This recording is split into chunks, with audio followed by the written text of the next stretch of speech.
Beneath the surface lies a great many unique and mysterious creatures. The Jewel Cove in SanDiego, California is no exception.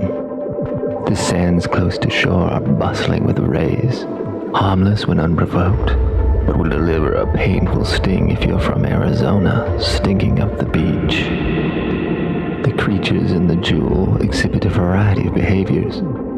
This round ray, the most dangerous of California rays, digs himself in the sand as his defense strategy. One of the most stunning specimens in the Jewel happens to be the official marine state fish of California, the Garibaldi.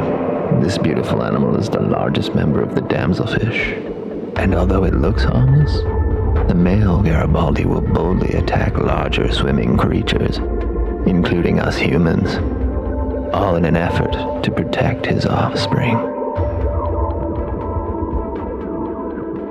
And that's a kelp bass.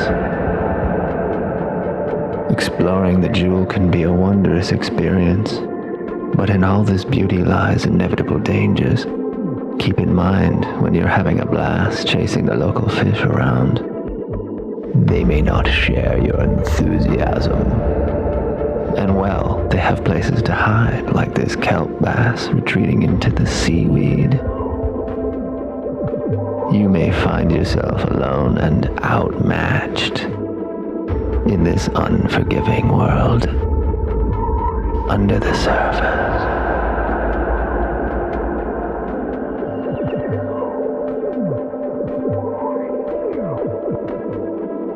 And there's a lobster.